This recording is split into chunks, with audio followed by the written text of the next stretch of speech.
মন প্রাণ দিয়ে আশীর্বাদ করছি শুভ, খুব তাড়াতাড়ি যেন বীরেন্দ্রর মন গলে যায়, আর ও নিজে তোমাকে আর শাওনকে আপন করে আবার ভেতরে ডেকে নেয়। আপনার এই আশীর্বাদই আমার সবচেয়ে বড় শক্তি হবে বাবা। শোনো শুভ, তুমি তো বুঝতে পারছো বীরেন্দ্রর রাগ এত সহজে শান্ত হবার নয়। ও এখন কিছুতেই তোমাকে ভেতরে ঢোকার অনুমতি দেবে না। কাজে তুমি এইভাবে বাইরে দাঁড়িয়ে আছো কেন? বাড়ি ফিরে যাও। সারা দিন সকাল থেকে সন্ধে রোদে জলে এইভাবে দাঁড়িয়ে থাকবে নাকি? প্রয়োজন হলে তাই করব বড় মা, শুধু আজ নয়, কাল পরশু তরশু, যতদিন না স্যারকে দেওয়া কষ্টের ভুল শুধরাতে পারছি, যতক্ষণ না কোনো প্রায়শ্চিত্ত করতে পারছি বড় মা, ততক্ষণ আমি এখানেই দাঁড়িয়ে থাকবো। তোমার কি মাথা খারাপ হলো শুভ? ঝোঁকের মাথায় এ কি জেদ ধরে বসে থাকলে তুমি?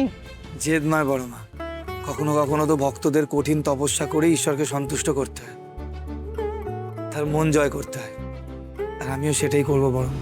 তোমার এইভাবে বাড়ির বাইরে দাঁড়িয়ে থাকাটা তো আসলে আমাদেরও অপমান। তাই আমার মনে হয় তোমার আর শাওনের আমার সঙ্গে রুদ্রপুরে যাওয়া উচিত। আপাতত এই জন্মে আপনারা আমাকে যা ভালোবাসা দিয়েছেন সেটা আমি শেষ নিঃশ্বাস পর্যন্ত ভুলবো না। নিজের সব থেকে বড় সম্পদের মতন আগলে রাখবো দুহাতে। আমি আমার মন্দির আর ঈশ্বরকে ছেড়ে কোথাও যেতে পারবো না। গেল না শান্তি পাবো না। সেই এক নিখাদ ভালোবাসা শুভর মধ্যে আমি তোমারই ছায়া দেখতে পাই বীরেন্দ্র। তুমি যেমন অমিতেশকে নিজের ঈশ্বর মানতে, তেমনি শুভ তোমাকে নিজের ঈশ্বরের স্থানে বসিয়েছে, আর তুমি কি না তাকেই ভুল বুঝে অপমান করছো? স্যার যতই আমাকে ভুল বুঝুন, আমাকে লোভী স্বার্থপর কুচক্রী ভেবে দূরে ঠেলে সরিয়ে দিন, আমি নিজের আনুগত্যের প্রমাণ দিয়ে যাব। আর কখনো না কখনো আমি সেটা দেখে আমাকে ঠিক ক্ষমা করবেন। আমি জানি স্যারের মন থেকে এত সহজে আমার প্রতি ভালোবাসা মুছে যাবে না।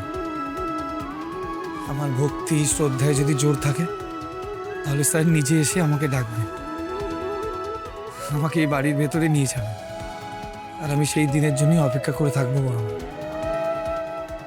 আর আমিও সেই দিনই ভেতরে ঢুকব। বীরেন্দ্র আমার স্বামীর প্রতি ঠিক এতটাই অনুগত ছিল। নন্দিতার সঙ্গে ওর বিয়ের পর সেও একদিন ঠিক এইভাবেই আমাদের বাড়ির দরজায় এসে দাঁড়িয়েছিল। তখন আমি বীরেন্দ্র আজ তোমার সঙ্গে যা করছে সেইটাই করেছিলাম। অপমান করে ওকে তাড়িয়ে দিয়েছিলাম, ওর মুখ পর্যন্ত দেখতে চাইনি। তারপর দীর্ঘ বহু বছর ও রুদ্রপুরে পা রাখেনি। আমি চাই না সেই ইতিহাস আবার ঘটুক। তাই আমার ইচ্ছে করছে যে বীরেন্দ্রকে বাধ্য করি যে তোমাকে ক্ষমা করে ও যেন আবার বাড়িতে ডেকে নেয়। না না বড় মা, আমি চিন্তা নেই, চাইলেই আমি তা করব না, কারণ আমি জানি সেখানে তোমার শ্রদ্ধায় আঘাত লাগবে। তাই শুধু মন প্রাণ দিয়ে আশীর্বাদ করছি শুভ, খুব তাড়াতাড়ি যেন বীরেন্দ্রর মন গলে যায়, আর ও নিজে তোমাকে আর শাওনকে আপন করে আবার ভেতরে ডেকে নেয়।